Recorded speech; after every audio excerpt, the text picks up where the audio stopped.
Hi, magandang araw po sa inyong lahat for our third reading of the day. Tingnan naman po natin kung ano po ang makikita natin sa third reading of the day today. No? Tingnan po natin kung ano po ang mababasa natin sa third reading of the day today.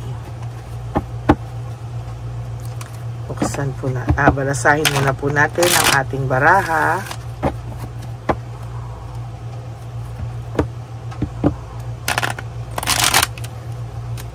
At tingnan po natin kung ano po ang mababasa natin sa ating third reading of the day. Sana po ay napanood nyo na po ang first, second, third reading and fourth reading kahapon at yung first and second reading natin kanina bago po kayo tumalon dito sa third reading of the day, ha? Kasi kahapon po napakalalim po ng mga nabasa natin, ano? At talagang sa nakikita ko po ay matutuwa po kayong makaka-relate po kayo dyan sa ating mga readings, of course. Meron nga po isa sa akin nag-message, kinilabutan, tama ba yung term po? Kinilabutan po siya sa kanyang nakita, no? Wait lang po,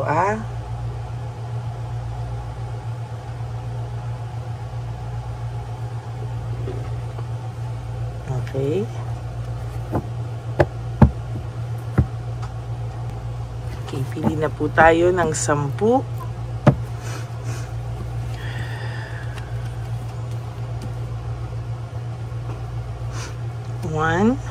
2, 3, 4, 5, 6, 7, 8, 9, 10. Another 10 po. 11, 12,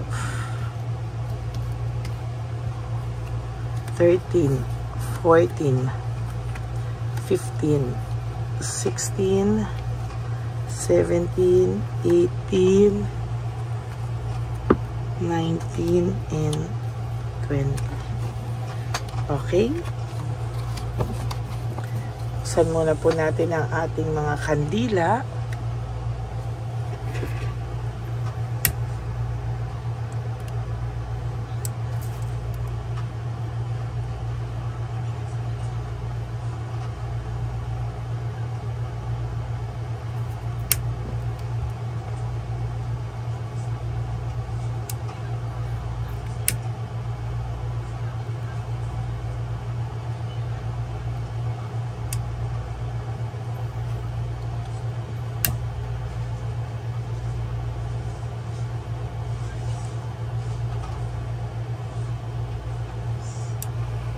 Yan.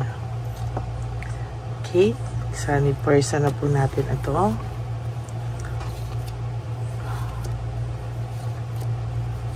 Huwag niyo pong skip to, ha? Kasi dito po tayo kumukuha ng yan.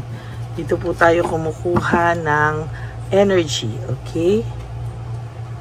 Search for truth. Maybe ang taong ito ay naghahanap po ng katotohanan sa ngayon, no? Maybe ito pong taong to ay nakakaramdam ng sobra-sobra po siyang natataranta sa ngayon, ano? Ang pakiramdam ko po sa taong ito ay hindi po marunong tumanggap ng pagkakamali, no? Kaya po mostly ang nangyari po sa kanya ngayon ay kagulatan, ano? Maybe dahil po ang akala niya ay hindi mo siya matitiis, no? Parang gulat na gulat po siya sa pagpalit ng emotions mo, no? Ito pong taong ito ay talagang nakikita ko na may pagka-mataas, ano? Nako. So, the Tower in reverse, pinipilit niya pong hindi ipakita sa mga tao, no? Kung ano man po ang kanyang nararamdaman, ano? Itong taong to ay talagang nakakaramdam siya ng pagkagulat, no? Talagang gulat na gulat itong taong to at pakiramdam niya ano raw ang nangyari, no? Ano raw ang nangyari sa iyo para ka raw sinaniban niya, no? Na kayang-kaya mo na daw siyang tiisin.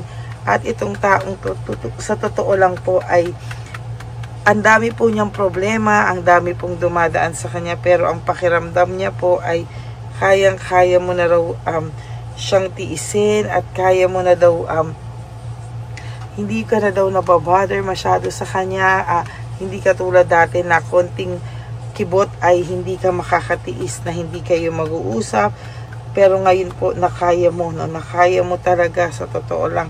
At gulat na gulat po siya, no? May kayabangan po ang taong to, no? Pero dahil po sa ginawa mong pagtitiis, no? At hindi mo na po siya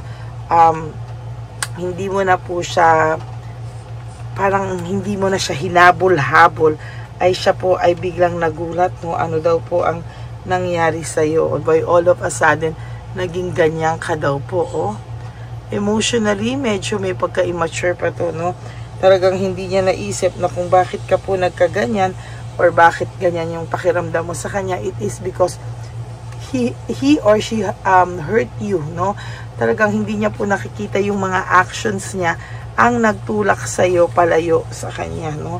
Hindi niya po iniisip na baka nasaktan siya, no? Ngayon ang sinasabi niya pa, natitiis na niya ako, no? So parang ayun pa ay nagkakaroon siya ng panic na siya daw po ay kaya mo nang tiisin, ano? Talagang sabi ko po sa iyo, may kayabangan itong taong to, mataas ang pride. Pero ngayon napag-isip mo po siya, no? Napag-isip mo po siya na anong nangyari, bakit all of a sudden ay iba na siya, kaya niya na akong tiisin, ano? Kaya itong taong to ay takang-taka po, no? Kung ano man po ang nangyari daw sa iyo, ito po talaga ay takang-taka at hindi niya po matanggap na hindi mo na po siya hinabol ng ganun katindi, no? Parang hinahayaan mo na lang po siya. Siguro dati binubungangaan mo din to kahit papano na ano nangyari. Hindi yung binubungangaan in a pangit way, parang binubungangaan mo siya na in a way na may problema ba, ganyan-ganyan, tapos hahabulin mo siya. Pero ngayon po kasi parang nagbago ka na, no? Parang hindi ka na ganun, hindi ka na naghahabol sa kanya. At sa totoo lang, ikinagulat po niyang talaga yan, ano? Talaga pong sasabihin ko sa iyo, talagang siya po ay nagulat ng malupit na malupit, no? Nagulat po ito talaga. At sasabihin ko po sa iyo na itong taong ito ay nagkakaroon na siya ng insecurity. Bakit daw hindi mo na siya hinahabol? Ayan, no? Exhausted and fatigued siya, no? Nagulat po yung tao na to, bakit daw hindi mo na siya hinabol, no? Napag-isip mo po ang taong ito, no? Napag-isip mo po talaga siya na anong nangyari, bakit hindi niya na ako hinabol? Akala niya po lagi kang maghahabol sa kanya. Gulat niya na di mo na siya hinabol at natiis mo na siya.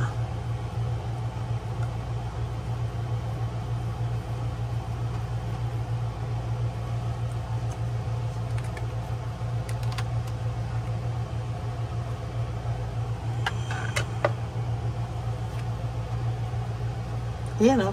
Para po siyang may galit na nararamdaman. Gusto ka po niyang awayin. Ano, minsan, for some of you po, baka may nagte-text sa inyo to at lagi kayong inaaway o lagi siyang magsasabi ng masakit na salita sa'yo, magte-text, ganyan. For some of you po, nakukuha pa nitong mag-text sa'yo, ganyan, ay nakukuha niya pong magalit sa'yo. Bigla ka na lang magugulat, pinag-aaway ka na nito sa text, wala ka namang ginagawa sa kanya, no? It's because yan po ay ego. Hindi niya po matanggap na hindi mo na siya hinabol at hindi niya po talaga totally matanggap na natiis mo na po siya talaga ng bongga, no? Ang tao pong ito talaga ay may sinasabi ko sa inyo, may pride and ego, no? Hindi niya po talaga matitiis na hindi niya po talaga matitiis na kayo ay parang hindi humabol, no? Para pag tahimik ka, nabubwisit po talaga itong taong to, no? Talagang bisit na bisit siya at tipong hindi niya po kayang tanggapin na hindi mo na siya hinahabol, na ngayon you are prioritizing yourself, na ngayon ay talagang wala ka na, no? Wala na siya sa feeling mo, na okay ka lang, no? Kasi ang gusto niya pong makita na wala siya sa feeling mo pero miserable ka, no? Ang gusto niyang makita ay totally ay hindi ka po makamove on from this person, ano? Pero maling-mali at baliktad po ang nangyayari, no? Parang kaya mo na po siyang tiisin, tumahimik ka na, no? For some of you, tahimik din siya, no? For some of you, inaaway kayo, but meron din akong energy na nakikita na nag-ghosting din, no? Pinapatulan din yung pagtahimik mo, pinapatulan din yung paglayo mo, pinapatulan din po yung katahimikan mo, no? At yung kayabangan nila ay talagang pinapakita nila na hindi ka rin makakatiis, ikaw ang unang lalapit sa akin. Pero hindi po, wag na wag nyo po yung itolerate na kayo po ang unang lalapit dito sa taong to. Kasi sa totoo lang po, pag ginawa nyo yan, talo kayo kasi tatawanan talaga kayo nito at talagang hindi siya mababada. Iisipin niya na hindi pa rin ako kaya nito, mayabang lang to. Kaya wag na wag nyo po yung babalakin, ano, na sige na, ako na, hindi ko na kaya. Wag na wag po kahit anong pangungulila mo sa taong ito, hayaan mo po na siya ang sa'yo, lumapit, no? Siya po ang magdala niyan. Kasi sa totoo lang, talagang sinasabi. Kaya yan po yung nakikita ko talaga sa kanya, no? Ayan, na-anxiety po siya, natatrauma siya, and sa nakikita ko po talaga ay medyo matindi po ang kadramahan ito sa buhay, no? Talagang mapipikon ka po sa taong ito, sa totoo lang. Ang dami niya pong unresolved issues, emotional baggage, napakadami niya pong ganyan, no? Napakadami niya pong hanash, napakadami niya pong gustong gawin sa buhay niya na hindi niya magawa. Lack of direction, conflict ang taong ito ay nakakaramdam ng matinding conflict, no? Direksyon. Wala po siyang direksyon at lagi ko itong nabubunot actually ngayon, ano? There's conflict, rivalry, and competition. Lagi po siyang may kaaway o lagi siyang aborido. Maybe if meron kayong third party, lagi niya po yung nabubuntungan, sa totoo lang, no? Dahil po yung frustration niya at hindi siya nag-heal sa'yo, lahat po ng kayabangan niya, yun ang nagdadala. So, karma talaga po yan, ano? And, ayan, no, nadi-discourage po siya sa mga nangyayari sa buhay niya ngayon. Hindi niya po alam, pero siya po ay totally nadi-discourage sa buhay niya, no? At sa nakikita ko po, ayan, no, naiisip niya po lagi yung mga pangarap nyo, yung mga gusto nyong gawin na hindi niya po magawa na sa ngayon, no? There is this tension at talagang sa nakikita ko po ay marami pong tension sa buhay niya ngayon. Hindi niya po alam kung paano niya ito lulusutan, no? There's also heartbreak here, no? Suffering and grief, no? Sa totoo lang po ay ayan, meron suffering, grief, talagang sa nakikita ko ay hindi po ito mapapakali, no? Quick decision, ang tao pong ito ay sa totoo lang ay nakakaramdam ng matinding pagsisisi sa kanya pong mabilis na mga desisyon na talagang hindi niya po pinag-isipan. At sa nakikita ko talagang yan po ay ayan, no, quick decision, impulsiveness, no? Talagang naguluhan po itong taong ito at sa nakikita ko patuloy po siyang maguguluhan sa mga susunod na araw sa buhay niya dahil siya ay naging greedy, no? Sobra po siyang naging greedy, sobra po siyang talagang hindi niya po talaga yan maiaalis, no? There's breakthrough and clarity, no? Sa totoo lang po ay may talagang nakakapag-isip siya ngayon at talagang sa ngayon dito natin talaga masasabi na ay parang nagkamali daw talaga siya. Sobra daw talaga siyang nagkamali. Panay po siya failure and defeat. Alam niya po na sa paghihiwalay nyo, siya na po ang talo, no? Alam niya po na sa paghihiwalay nyo, siya daw ay panay karma, panay lungkot, no? At talagang naku-curious po siya sa iyo mentally, no? Ano daw ang nangyari sa iyo? Bakit daw ikaw ay naging ganyan, no? Pasaway sa kanya. Yun ang tingin niya sa iyo. Pag umaayos ka, naging pasaway ka pa, no? Talaga naman. Ayan po, my life is in a mess right now. Yan po ang sinasabi niya, na ang buhay niya daw ay magulong-magulo, no? Kaya hindi niya po alam kung ano raw ang gagawin niya at ano ang nangyari sa'yo. Bakit ka po naging ganyan sa kanya, no? Bakit daw bigla ka nag-shift? Hindi na po niya alam bakit daw hindi ka niya ma-reach na ngayon. Parang feeling niya, okay na okay ka na sa buhay mo. Sabi niya nga, I can't let go of you. Hindi ka pa din daw po niya ma-let go, no? Parang ang feeling po nitong taong to ay talagang hindi niya alam kung ano po ang nangyari. Bakit biglang kaya mo na daw po siyang tiisin, ano? At sa nakikita ko po, sabi niya, I am the man, or siya daw yung tanging lalaki o babae sa buhay mo, na bakit parang ngayon daw po ay nagbago ka na daw po ng pakiramdam, no? Parang hindi na daw po niya ikaw kilala, no? And ang sabi niya rin po sa iyo, I feel lonely. Ayan, nalulungkot po siya, no? Kasalanan niya po yan kung bakit siya nalulungkot. At sa nakikita ko po talaga ay hindi po yan matatahimik sa mga susunod pang araw, no? Ang tao pong ito ay mahirap po siya talagang makalet go sa mga bagay-bagay. Sabi niya, the passion I feel is overwhelming. I don't know how to handle this, no? Ang dami niya pong iniisip ngayon, ang dami niya pong karma, kaya itong taong to ay hindi po niya alam kung ano ang kanyang gagawin. And for your last card, sabi niya, I can't stop thinking about you. Yan. Yan po ang inyong third and hindi po final, no? Bibigyan ko po kayo ng fourth reading. Yan po ang inyong third reading of the day. I hope po na kayo ay naka-resonate. And if you do, can you please give me a like and comment down below. And please click the bell po para alam nyo po ang ating mga latest update, no, sa inyo, no?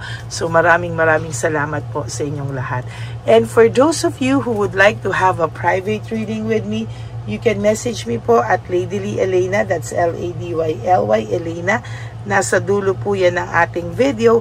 Diyan nyo lang po ako makokontak. That's my only official and legit FB account. Yan, maraming salamat po sa inyong lahat.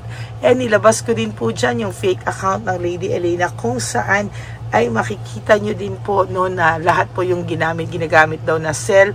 Hindi ko po alam kung fake account yan, no? Pero yan po yung pangalan, ano? At ngayon po marami siyang tactics na sa mga comment section ko, naglalabas siya na masaya siya kay doktor ganito, lumipat kayo kay doktor ganito. So, maging maingat lang po kayo, mga Lady Elena's family. Maging maingat lang po kayo at ayoko po kayong ma-scam.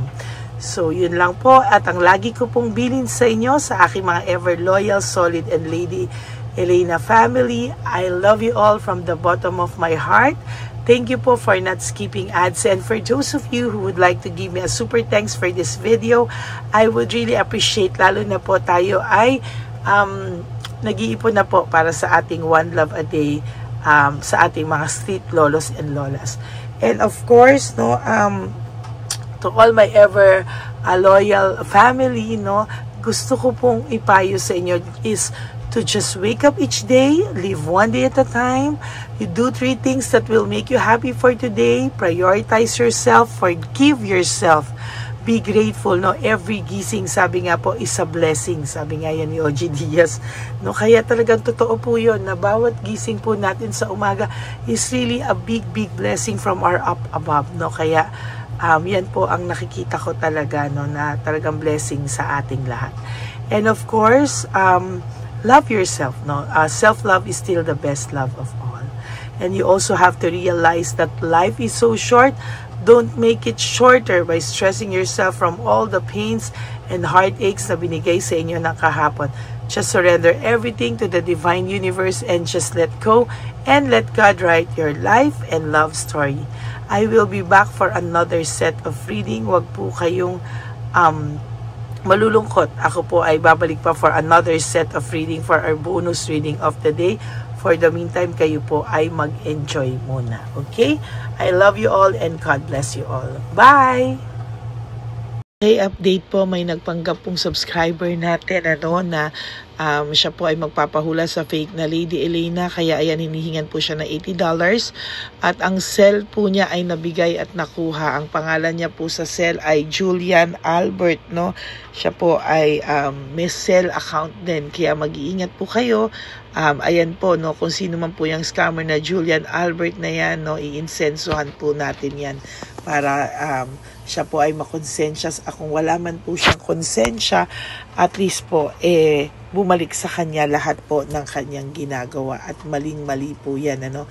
Basahin niyo po lahat yan, makikita niyo po, ayan po ang cell number niya at Julian Albert na yan, ano, para po talagang mai-report din po natin yan na siya ay gumagamit ng cell account na Julian Albert. Mag-ingat po kayo, ayan po yung number niya, ayan po yung pangalan niya. Huwag po kayong magpauto. Nakita nyo naman po, no, napakalayo po ng pangalan ko sa pangalan ng pinagsesendan nyo po ng account o ng pera. Kaya mag-ingat po kayo at beware sa scammer na to. At talagang ayan po, pinost ko po ang kanyang pangalan dito para maging babala po sa inyong lahat. Maraming salamat po. At mag-ingat po kayo, paki-report po ang page na yan, ang messenger niya na Lady Elena. Maraming salamat po and God bless you all. Ayan, sa susunod po makikita niyo yung account niya na i-report niyo. Salamat po na marami. Magandang gabi po ulit sa inyong lahat. Ako po ay muling nagpapaalala sa inyo na mayroon pong lumalabas sa FB at Messenger account na fake account po, no, nang hihingi po ng $25 through PayPal at hindi po yan totoo. Huwag po kayong maniwala dyan. At pag sinabi mo po na gusto ko pong marinig ang boses nyo or makita kayo, ang sasabihin po ay magbibigay kami ng link. Buksan mo yan at pagkatapos ay makikita mo ako. Huwag po kayong maniniwala dahil yan po ay hindi totoo. Yan po ay isang malaking scam na pag binuksan nyo po ay mahahack po lahat sa inyo. Mahahack po ang inyong mga personal details. Lahat ay mahahack. Ako po ay nalulungkot na ito po ay nangyari, ngunit sa talagang may mga tao pong masasama at may mga tao po talagang hindi makatiis na hindi gumawa ng masama sa ibang tao.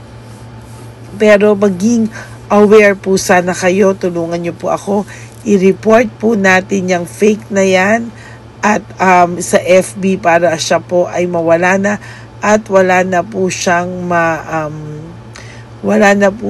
mabiktima pa, no? Nandyan po lahat ng details at maraming salamat po sa inyong lahat, maraming salamat po sa inyong lahat at mag-iingat po kayo.